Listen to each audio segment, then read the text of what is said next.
9 luckiest people that survived the impossible. Let's lock in. A scientist repairing a particle accelerator took a peek inside to find a fault. Suddenly, a beam... Okay, first of all, dumb. Why? Why in the hell would you ever do that? Never. You see, it's literally on the screen. A glowing green nuclear reactor. Oh, it's let me peek my head in. No. You would just immediately die. Have you heard of Chernobyl before? ...of protons with the energy of 76 billion electron volts. Yeah, you're just dead. Into the skull, hitting the back of the head and exiting through the nose. It was more than enough to kill a person instantly. But in this video, I'll tell you about incredible accidents in which people managed to outwit death. Still, here comes the warning. Viewer discretion is advised. December 31st, 2011, Zambia, Africa. Aaron Langworthy, a 22-year-old student from Australia, was about to bungee jump right over the raging waters of one of the world's largest I'm calling it right now. It's gonna snap. No. Okay, but she survives though. Holy shit. Wait, I'm calling it. The Victoria Falls. Aaron was distraught and kept joking that this jump would be the last thing she'd do in her life. However, she was the 105th jumper that day, and everything went smoothly for all her predecessors. 3, 2, 1. The girl spread out her arms and jumped. The breathtaking views smudged into one single blue-green background, yet the sensation was still incredible. In just a few seconds, however, Aaron felt a painful thud in the chest. She'd hit water. As it turned out, the rope got torn.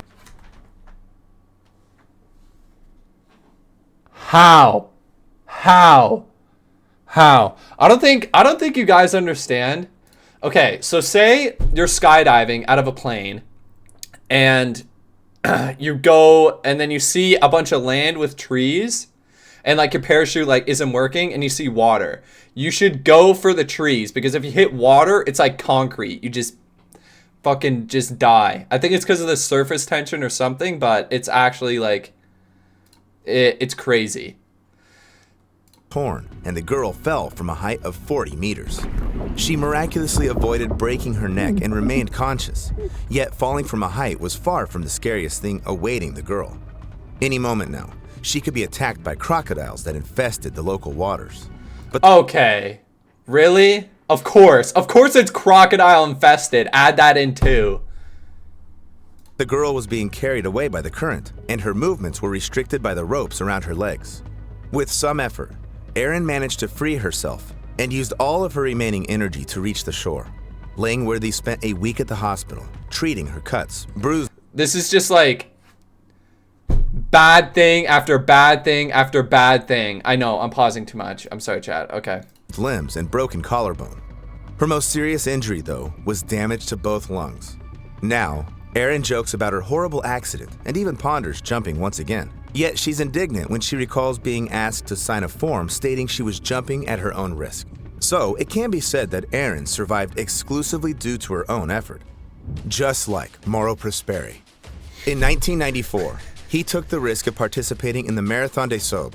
It's an exhausting 6-day run in Morocco through the Sahara, covering around 2. Is that the thing that David Goggins did? Is it? I think so. Okay. 250 kilometers. Mauro prepared vigorously, running 40 kilometers per day and reducing his water intake to get used to dehydration. The marathon was so dangerous that the participants were required to provide the written address of where their body was supposed to be shipped in case of death. It scared Mauro's wife, but he was trying to assure her that the worst thing that could happen to him was getting sunburned. Finally, 80 daredevil participants started their run. The fourth day turned out to be the most difficult part of the marathon since a strong wind started blowing. Mauro was consumed by a yellow wall of sand. He was blinded, couldn't breathe, and the sand grains were hitting his face like thousands of needles. He hid behind a bush and waited for the sandstorm to be over, but it lasted for 8 hours. Mauro got Nah. This is some like crazy shit. Is it real? Like if you're in the desert for like so long, you see like a mirage and you're like hallucinating and shit. I don't know if that's real. I don't know if that's real, but I sure as hell do not want it to be. I don't think I would even do this in the first place. Frustrated as before that, he ran in 4th place. Then he didn't even realize that it wasn't beating others to the finish line, but making it out of the desert, alive, that should have been on his mind. Only on the following day did Morrow understand that his map and compass were useless, since around him, there were no signs or plaques installed specifically for the marathon runners. He'd gotten lost. Morrow kept walking through the desert for another few days. Soon, he ran out of water and had to drink urine. Eventually, the man came across...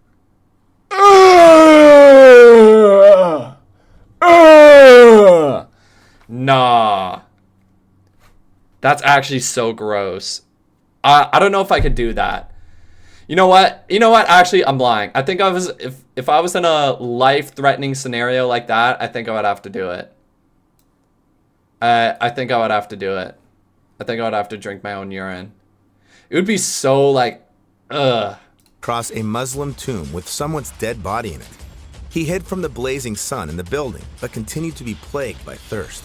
His plight was so immense that when the marathon runner found a group of bats in the sacred building, he drank the animal's blood. During that time... Who the fuck is this guy? He thinks he's Bear Grylls. You know what? Thank you, Bear Grylls, for showing us your survival tips. You saved this man. You single-handedly saved this man. I know this guy heard about Bear Grylls. Fuck. Drinking his piss and drinking like deer blood and all that shit. That's 100% why he's alive now. Morrow saw a helicopter and an airplane. The man lit up a fire and launched flares, but the pilots flew away from him for some reason. Morrow even wrote a death note. Yo, I'd be like, if I shot off flares, the helicopter saw it, and they're just like, nah, fuck you, we're not landing. I would be pissed. I would be so pissed. I'd be like, what, literally what the fuck, man? Like, come on. I've been stuck here. I'm drinking fucking bat blood, and you just see me and you're just like, nah, fuck you. Are you serious right now? Like, what are we doing?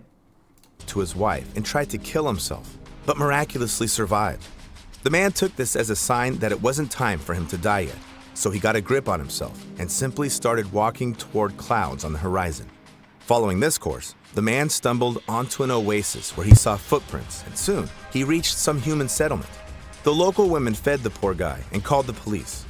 As it turned out, he'd gone 291 kilometers off course and crossed the Algerian border. Finally, he was taken to the hospital after 10... He ran to another country. That's aura though, not gonna lie. ...tough days of trying to survive in the desert. Morrow called his wife and jokingly asked her if she'd already organized his funeral. It took the man 2 years to fully recover, after which he took part in various challenging marathons. Sometimes yeah, I just went through a near-death experience. Let me go back and do the exact same fucking thing again. Good one, bud. So you can end up in such desperate situations that it's definitely impossible to survive without help from fellow humans. May 20th, 1999, in the mountains near Narvik, Norway, Anna Elizabeth Johansson Bogenholm was skiing down a steep slope as she'd done countless times before. This time, though, something went wrong, and the girl... Yes, chat, I know. It's a long name, okay? We're not going to be judging people's names, okay? It's a long name. She's a nice name, okay? Girl plummeted headfirst toward a frozen stream near a waterfall. At a great speed, Anna hit her head against the ice. In just a second, it cracked, and the girl fell into the icy water with her head and trunk, and her legs and skis stuck out from the surface. Anna ended up Yo, that'd be like impossible to get out of. Because your skis are like they're like platforming, like on the ice. So it'd be impossible to like, I don't know, like swim yourself out like upside down. It'd be literally impossible because your skis and ski boots are like so heavy. Trapped under a layer of ice that was 20 centimeters thick. The girl's friends almost immediately got down to her but failed to pull her out. They held Anna's legs to keep her from submerging fully and, at the same time, called the ambulance. Anna found an air pocket and managed to stay conscious for 40 minutes before her blood... That is the luckiest thing that I've ever heard in my entire life. She found an air pocket under the ice. Come on. Blood circulation stopped due to the cold. Right away, The police organized 2 rescue teams, one on the mountaintop and another at the base. They even involved a Sea King helicopter. When the rescue team reached the girl, they tried to pull Anna out of the water with a rope, or at least to puncture the ice with a snow shovel. But it was all in vain, as the ice was too thick. Meanwhile, the girl's body temperature dropped to 13.7 degrees Celsius. That's one of the lowest body temperatures ever recorded in humans. A bit later, other rescuers arrived at the site and brought a shovel with a sharp edge. This tool finally managed to cut through the ice. Bogenholm was dragged out from under the ice, 80 full minutes after she'd gotten trapped in the ice-cold water. In an hour, the helicopter got the victim to the hospital. The medics were shocked by what they saw, since the girl's skin was ash white. She looked like a corpse, and the electrocardiogram wasn't showing any signs of life. Then, a team of over 100 doctors and nurses worked in shifts for over 9 hours to try and save the victim. Anna was put on an artificial circulation machine, and warm blood was injected into her veins, after which her heart started beating again, and her body temperature rose to 36.4 degrees Celsius. Yet the hypothermia... Wait, so she... Whoa. Okay, wait. So she was actually, like, cryogenically frozen. That's actually, like, kind of nuts. That's some Futurama shit right there. ...had damaged the girl's lungs, and Anna spent the next 35 days connected to an artificial ventilation machine. If the rescuers and the doctors hadn't reacted so fast, she wouldn't have survived, since according to the data from BBC News, most people who have experienced extreme hypothermia die even if the doctors manage to restart their hearts. However, sometimes you have no clue who or what will save you from what seems like a certain death. January 3rd, 1943, World War II, France. An American pilot named Alan Eugene Maggi was flying over Saint-Nazaire. Suddenly, the right wing of his B-17 Flying Fortress airplane got hit. At the moment, Alan was in the gun turret, a structure in the bottom part of an airplane. The pilot realized he needed to jump, but when he grabbed the parachute backpack, he realized it was torn apart.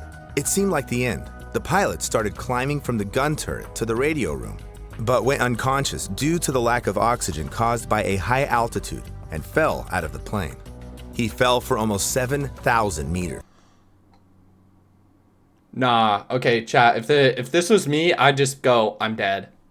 I just accept my fate. There's no, like, flicker of thought in my mind that would go, I'm gonna survive this. 6,700 meters. No fucking way. Alan had virtually no shot at survival. He hit the glass ceiling of Saint-Nazaire railway station, broke it, and fell onto the debris. This very ceiling slowed down the man's fall despite injuring him, so Alan survived. The German soldiers found him right away and took him captive. The pilot had 20... Okay. Even though he survived, like, miraculously, he still gets caught by the Germans anyways. 8 shrapnel wounds, a few broken bones, severe trauma to the nose and the eyes, lung and kidney injuries, as well as an almost entirely severed right arm. In the end, a German doctor helped Alan, although they were essentially enemies, and the pilot was almost fully rehabilitated. However, there are incredible cases in which people survived only due to a miracle. July 2019, Niagara Falls State Park, the US and Canada border. The local police officers received a message warning them Yo, shout out Canada. Yeah. Of a man in critical condition who was right on the edge of Horseshoe Falls, the largest of the 3 waterfalls that make up the Niagara. The officers tried their best to get to the Canadian side of the park as fast as possible, but they were late. The man had climbed over the barrier, jumped into the raging water, and vanished in a fog cloud. What is going through your mind that you would think, let me jump down the Niagara Falls? What goes through your mind? Why would you possibly think that would be a good idea in any situation ever? Ever. It's almost impossible to survive if you've tumbled into Niagara Falls. In case of a fall, you plunge from a height of 57 meters into the turbulent water pool filled with large rocks. That's why. Like, the water is literally going and falling down so fast that there's a mist, like, all towards the bottom. Like, why? According to a newspaper called Buffalo News, 25 people choose this place to take their own lives every year. Oh, However, when the rescuers were combing the lower reaches that's why. of the Niagara in search of the body, they suddenly saw its owner, calmly sitting on the rocks by the riverside, alive. The man's identity remains undisclosed, and the authorities have refused to give any additional information about the case. The only thing we know is That's that he actually had nuts, suffered though. non-life-threatening injuries and was taken to the hospital for further medical help. Yet I know a story that has even more mysteries. April 5th, 2015, Emile Cellier offered his wife Victoria to jump with a parachute. The couple went to the Army Parachute Association base in Netheravon, Wiltshire. Victoria had been engaging in this sport since she was 16, and her experience was enough to jump without an instructor. The woman stepped out of the airplane's open hatch and jumped from a height of 1,200 meters. She tried to open the main parachute, but failed. Victoria had a small knife on her, so she cut off the main parachute and tried to open the emergency one. Chat, what would y'all do in this situation?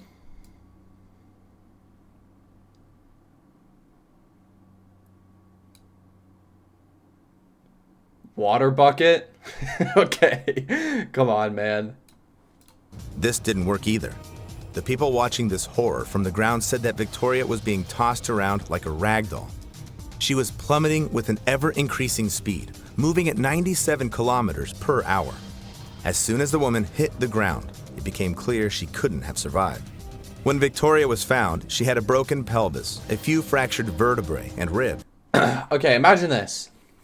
Imagine you're on the highway going 100 kilometers an hour.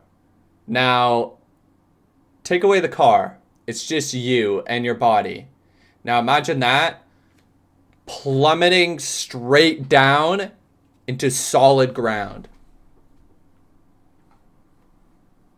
Does not sound fun. But she was still breathing. This was because she landed on a plowed field, which cushioned the fall.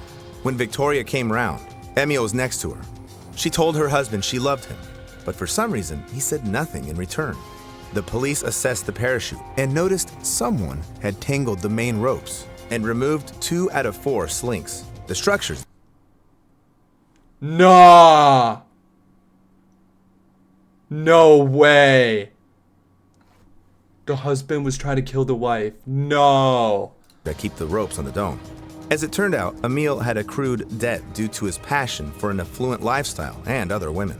So Cellier had been planning to murder his wife and receive the insurance payment of £120,000.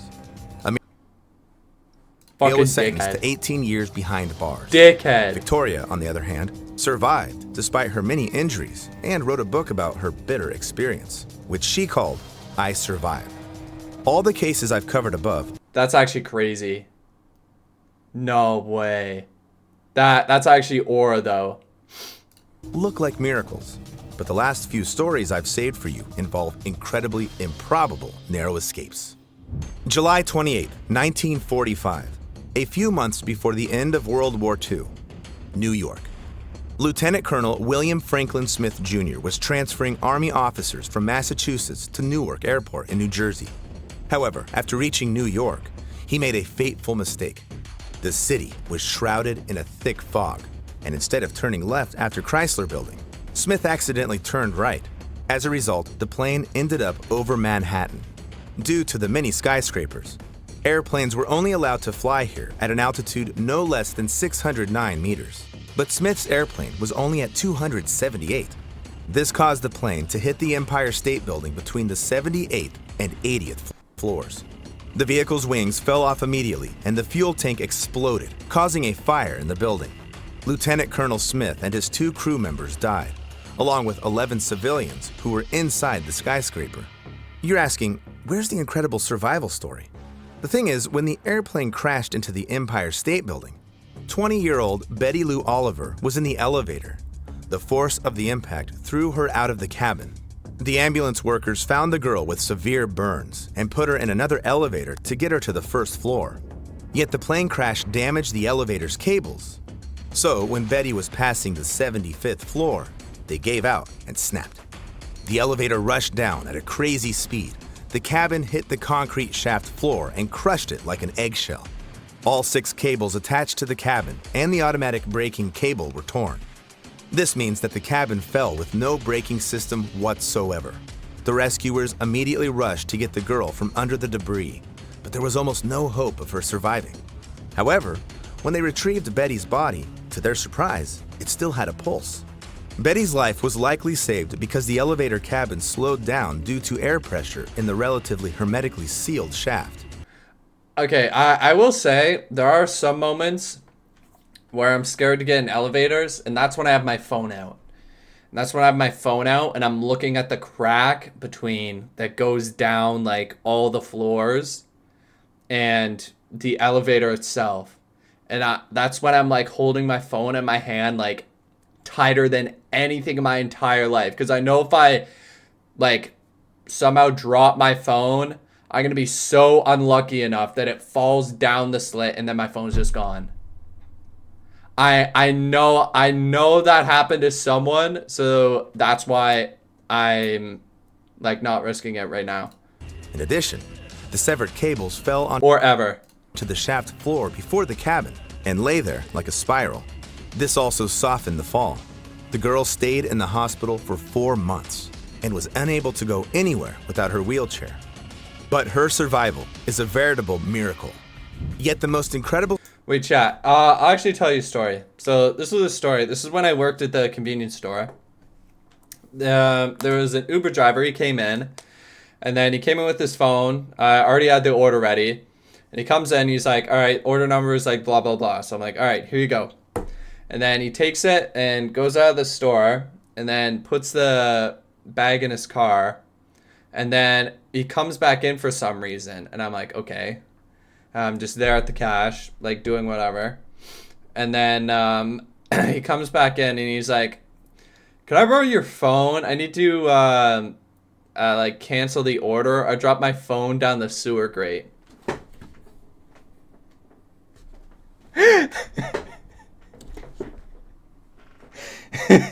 Like it was the most unlucky thing like ever. That's why I'm always having my phone in my pocket or like tightly gripped in my hands, like if I'm walking or near a sewer grate or an elevator. Like if it falls between the slits, nah. That's when I knew. That's when I knew. The story I've ever heard happened to Anatoly Bugorsky in 1978. The Soviet scientist was working with a particle accelerator called the U-70 synchrotron, which at the time was the largest elementary particle accelerator in the Soviet Union. This device is similar to the Hadron Collider, since both use electromagnetic fields to accelerate charged particles to extreme speeds. However, the synchrotron is less powerful. It's used in medicine to treat cancer with radiation and create radioisotopes for diagnostics. The method of checking whether the U-70 synchrotron is working correctly was still underdeveloped back then, and Anatoly just put his head inside the accelerator to take a closer look at everything. Oh, smart. However, the employees forgot to turn off. Oh, okay. Just let me look inside two particles literally colliding to create a giant explosion.